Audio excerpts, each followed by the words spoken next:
Yes guys, it's another vid. Today on the TTS. Yes, I kept it. It's a long story. But anyway, I need to get rid of this head unit, stick my sub in and add a dash cam. So let's go. Because we need to make this thing a bit more modern. Alright?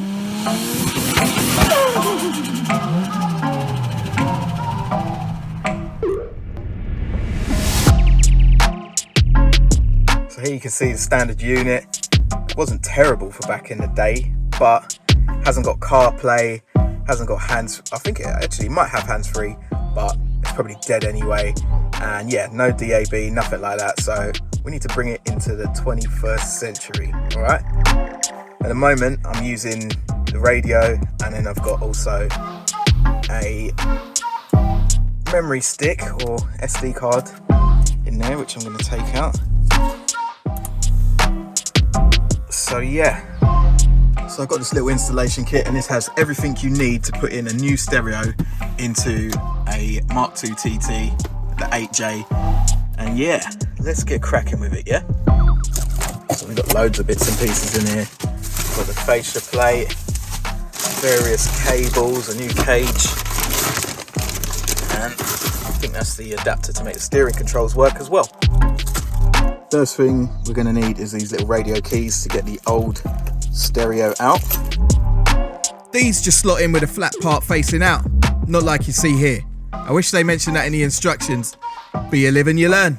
4 clips in, they're not the greatest, but eventually pull a stereo out. Ah, sweet. Now it's a case of removing the connectors on the rear of the unit. Don't be a brute. Take the time and don't break anything, alright? And the last one isn't actually connected to the head unit. It's the airbag light. Don't be tempted to turn the ignition on without it connected, or it'll bring on the light on the dash, okay? Put the light in the new fascia. Swap the light over and reconnect it before it's forgotten about. You don't want to go fishing through this lot to find it. Nah. All good so far. Clip the new fascia in with some satisfying clicks. Now this is a stereo I had in my previous car. It's pretty good to be fair, and you'll see why I went for this one once we got it powered up. Next, that has to be screwed onto there. It's trial and error with the positioning of these. They determine how far back or forward the head unit will sit within its cage. Speaking of cage, let's chuck that in. Bend the tabs so the cage can't be pulled out. We wouldn't want the unit to come flying out on harsh acceleration, so let's get it done. Also, it prevents any of the light-fingered of people taking what's not theirs. Whoever reads the instructions anyway. With the connections, there's various ways you can do it. So as I've got a Sony system, the 1 basically means you leave the cable connected, the 0 means you need to cut it. So luckily for me, on the Sony, they all stay connected, and then it's 1 jack connector that goes into the back of the stereo. So that's pretty simple. There's the little adapter that allows us to retain our steering wheel controls, which will be like track up, track down, volume, maybe pause, and other modes. Maybe we need them instructions after all.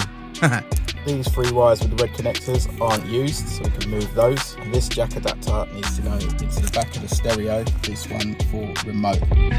In the interests of being tidy, I put heat shrink over any unused connector. You never know what it could come into contact with in the depths of the dash.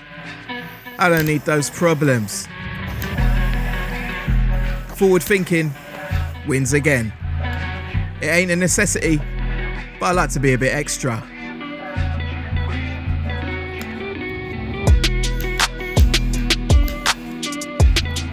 Sorted. With an old connector that I found that was pretty mangled, I soldered it onto the remote wire from the Sony harness. This will allow me to power the Audi amplifier that runs the speakers. Hopefully. Also, I forgot that the aerial was also powered, so I spliced into that blue wire again further down the line. The complete harness. Sorted.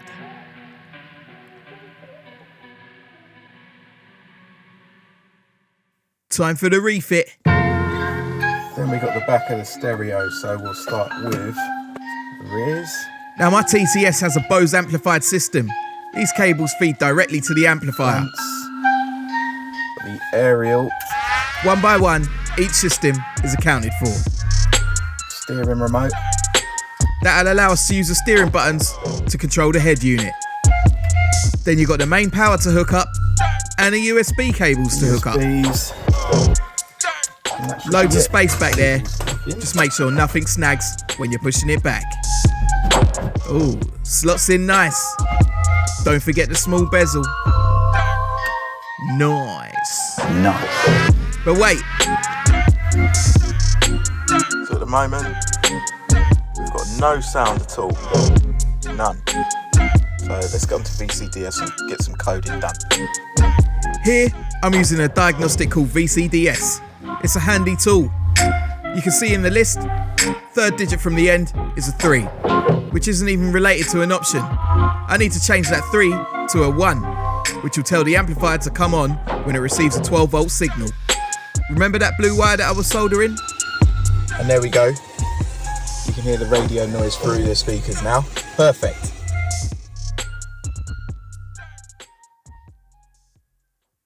Now we got the head unit in, it's time for the sub. This little gem has done me a solid, and I've owned it for years. Alpine Type R, 12-inch, dual voice coil. And it'll take a massive 3,000 watts of peak power. Enough willy waving, let's measure up. Time to get geeky. So we've got our sub, which is this one, I think, or this one, the 12-inch.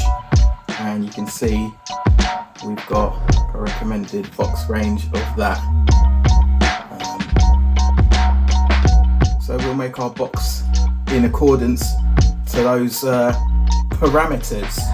Now there's loads of information to be had online, and the data sheets will give you a guide to the ideal sealed and ported box volumes. There's a few handy box creating websites out there too.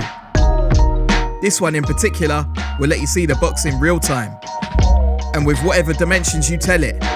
I managed to create something that stayed within the guidelines of Alpine's data sheet, so I should be hitting them lows soon enough. A ported box was my choice, as the type of music I listen to demands the lower end of the frequency scale.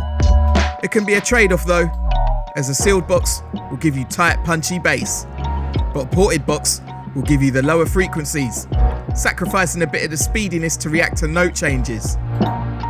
It's all a science, man. Generally speaking, the bigger the drive unit, the more bass. But I found a 12-inch is a perfect compromise. Let's not go over the top now. Nah. With those dimensions in hand, let's get marking up. Remember, measure twice, cut once. I ain't got wood to waste. Pause. And this will do the hard work. Clamp it down. I'm not wanting it to jiggle around when I'm running that saw through it. And I also clamp the level to give me a nice straight guide to cut against. Here we go. Now you could do this by hand, but it's going to take longer, and your cuts might not be perfectly straight. So work smarter, not harder. Sand off any rough edges. All about the detail. Here it is, laid out, piece by piece. I'm marking where this part sits, so it can go in the exact same place when it comes to glue time. Standard wood glue goes down. And then I'm using this. It's 2 parts. Blob a bit of this down. And then on the other piece, spray the activator. When they meet, it'll dry within 10 seconds, holding everything together nicely whilst the other glue sets. Ha. Watch me. You don't need loads, but this is handy when you need to keep something in place without the need for extra clamps, etc. Wait, apply a bit of pressure. Bosh, just like that. I can repeat this on the remaining sides. Filming! A well-deserved snack, although I didn't appreciate the way it arrived. Shout out to the missus. Rinse and repeat. It's taking shape. and standard, I had to use screws too. Good old mechanical fixing. More of the same for the top panel.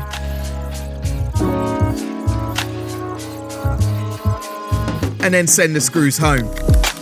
These were filled over too. To the car.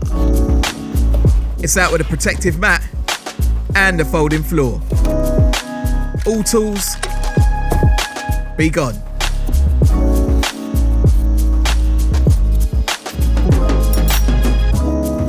The hard foam is in 2 sections. Slightly fold it and remove. Easy. Now to test fit the box. Here, I'm measuring to create a center point for the drive unit to sit. And as I have no compass, I'll improvise. I'm going to half the diameter of the cutout needed, transfer it onto an offcut, send some screws through at each point. 13.75 centimeters was the magic number. Oh.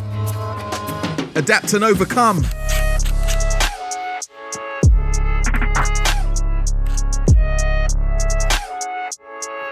Here's the center, so one screw point goes onto that, and then the other will scribe the circle I'll need to cut out.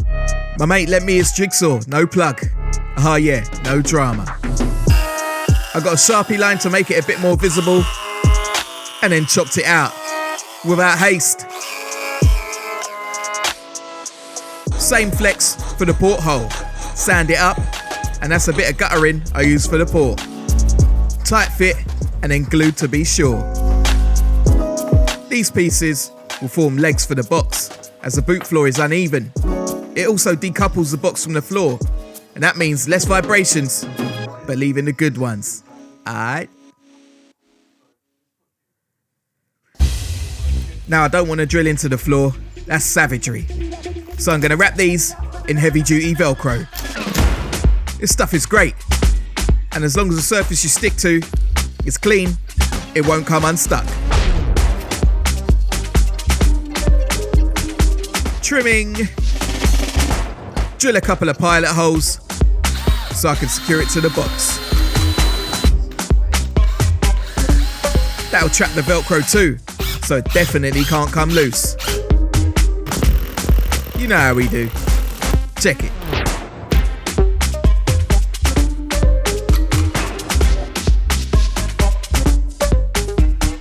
Now it's onto the false floor. 2 sheets of thin plywood and the old folding floor is an ideal template. The cat's bored now. Anyway, draw around that. Simple enough. And get to chopping, boy. That topsoil was for my grass, or lack of. Don't watch it.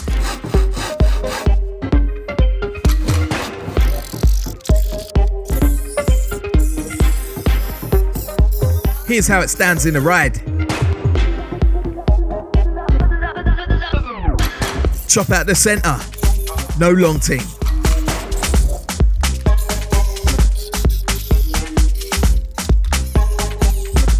I love it. Now to make it aesthetically pleasing, I've got to add carpet. Chop chop. Contact adhesive on the plywood.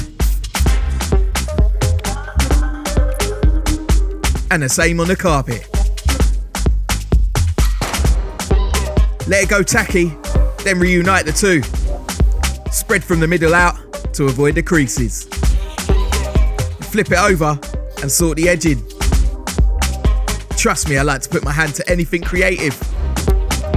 Learn by doing.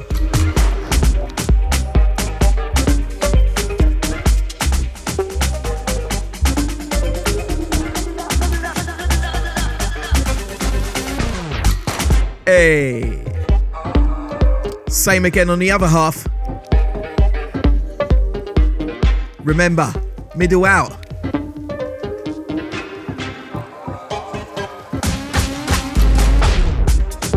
Trim up. Take your time. This is gonna look sick. So, I'm gonna sound deaden this area.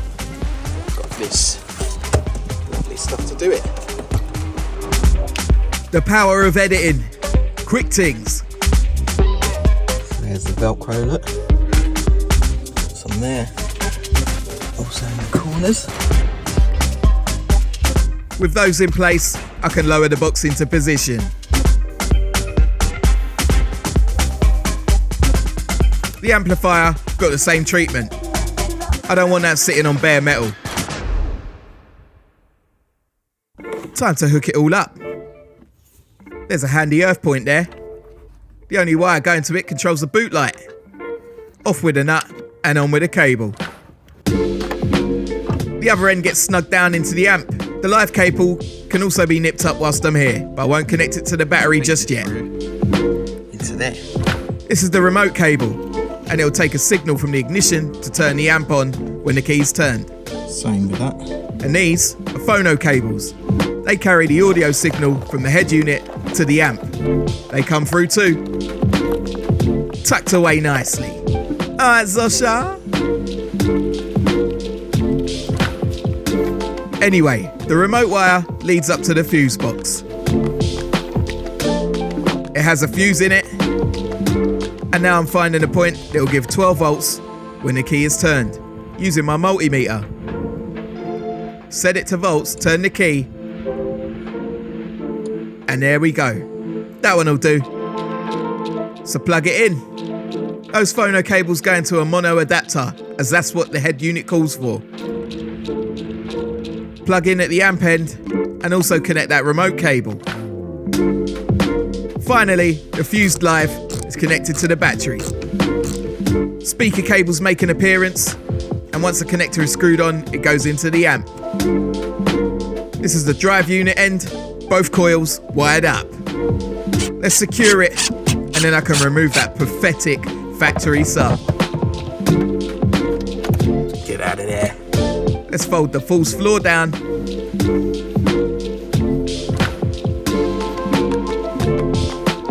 And the other half. Notice the little protective bars I put there.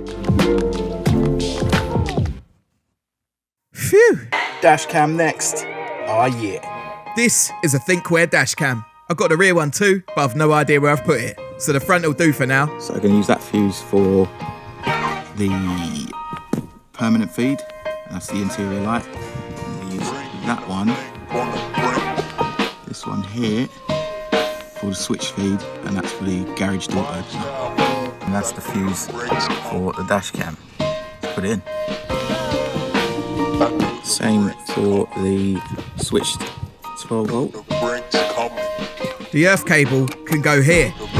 Tested that with a meter too. Those fuse taps are handy. It saves you butchering the vehicle wiring and retains the same fuse. It all can be reversed easily too. Tuck the power cable behind the trim. You may need something blunt just to get it hidden. Double-sided pads hold the camera to the glass, and the power jack can be plugged in. Side panel on the dash clips in. And here's what the footage looks like. Not bad, eh?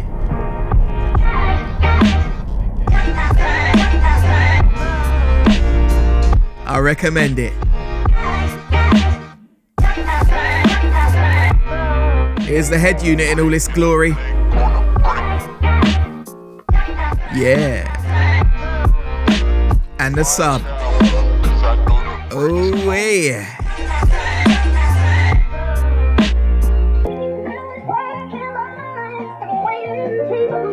Excuse the glare.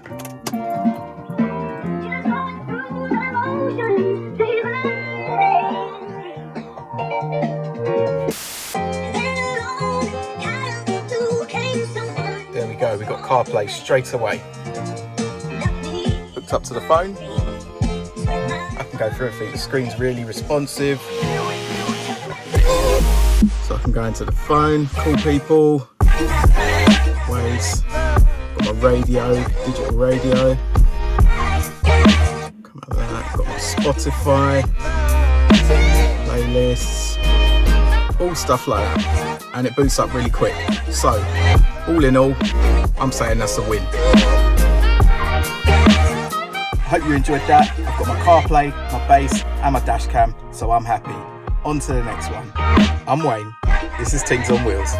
Bless up.